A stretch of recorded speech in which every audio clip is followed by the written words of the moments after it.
How you doing, guys? I wanted to make a quick video, and sorry if I'm a little red-faced and sweaty. I was busy squeezing my cock earlier. And for you perverts out there, of course, I'm talking about my COC, my Captains of Crush gripper. It's important to have a good crushing strike during the apocalypse. Let's see if I can get that one. Oh yeah, that's it. That's number 2, of course. Almost there on it. Can't get it every time. But anyways, what I wanted to talk to you guys about today was something that I've seen all over the place, or something that I've tried to do a little research into myself because I wanted to figure out a little bit more about this, and that is the issue of heirloom seeds and hybrid seeds and that whole nonsense. And a lot of people who are in the prepping preparedness community are really big into getting heirloom seeds, non-hybrid, non-GMO seeds. So I wanted to try and find out, is this something that's really necessary? So for those of you who, oh geez, animals bumping the thing. For those of you who don't know what that is, heirloom seeds are simply old variety of seeds. They're called heirloom because the same basically breed of seed has been passed down throughout the generations using the seeds from the previous plants before it and so on and so forth without being hybridized or without being genetically modified. Now, and the main reason that people want those type of seeds is because the plants you plant from them are not sterile, and you can use the seeds from the plants that you planted to plant more plants. So you don't have to have 10-year supply of seeds, you only need 1 or 2 years, and then you can get the seeds from the plants that you planted. Now, one thing that there's a big misconception about is the difference between hybrid and GMO.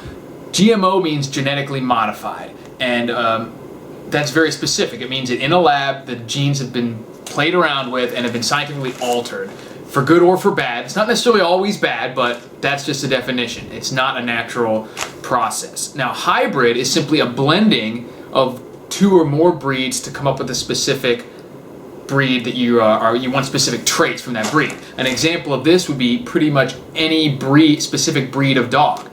A Rottweiler is a hybrid. A Great Dane is a hybrid. You know, all these breeds of dogs have been bred for specific traits. There's nothing really particularly scientific about it. I mean, this wasn't done in a lab or anything like that. You select for traits, mix them together, and then you keep doing this until you get a product that has the traits that you want. And there's not anything specifically wrong with this, even when it's done with seeds. The main problem that you have with hybrid seeds is that many of them produce sterile fruit. So you'll get the crops, but if you take the seeds from them and plant them, nothing will grow, even if there's even seeds in them at all. A lot of times the hybrid plants are bred to not have seeds in them, to make it easier to eat and stuff like that. So that's really the only downside. The upside is that the other traits that they bred for are they're a lot hardier, they have higher yields, they're more disease resistant, sometimes longer growing period, you know, use less water, whatever. So in a lot of ways, the hybrid seeds, and pretty much any seeds you would go to the grocery store and buy off the shelf, are hybrids. Not GMO, but hybrid. Most of them are not GMO. Almost all of them are hybrid. I'm a big fan of the hybridized ones because they've been selected for specific traits. It'd be like if you wanted to go hunting, would you be better off picking a hound, you know, like a bloodhound, or just a random mutt? You'd probably want the hound because he's specifically bred for those traits that you're looking for.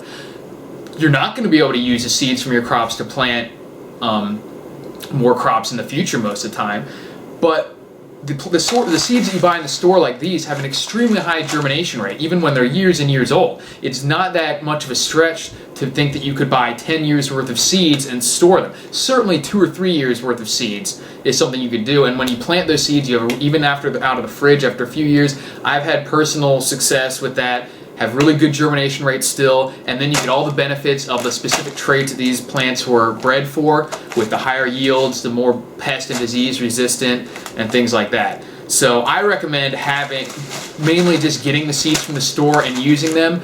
It is not a bad idea at all, and I personally do have heirloom seeds set aside just in case, but really when you're looking at it, if you're worried about having seeds to plant from your crops 10 years from now after 10 growing seasons, you really need to make sure you have everything else in your preparation squared away for that to even make sense. I mean, do you even have a way to the tools and setup and everything and water supply to plant a garden 10 years in a row, let alone to harvest the seeds from those crops and plant next year's? I mean, do you even have clothes and food and water that would last 10 years to get you to that point. So while it's definitely not a bad idea, I think worrying about how you're going to harvest seeds from your crops 10 years after a massive apocalypse is a little bit low on the list of things that you should be focusing on. It certainly doesn't mean you shouldn't be focusing on it, but I think you'll get a lot more bang for your buck focusing on a lot more likely scenarios. So it's not a bad idea to grab a $20, $30, $40 pack of heirloom seeds and stash them somewhere,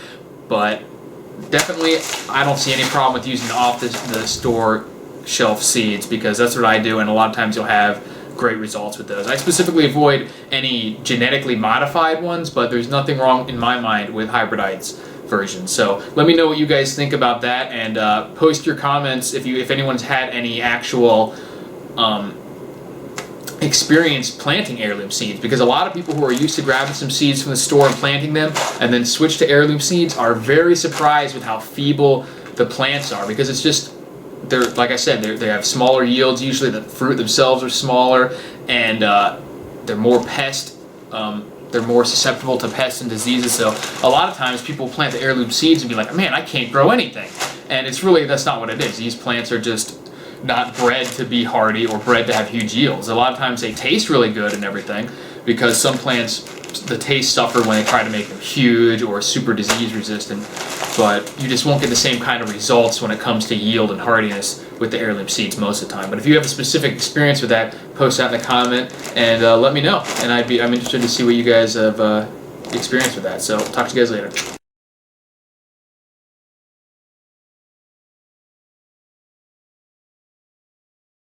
How you doing, guys? I wanted to make a quick video, and sorry if I'm a little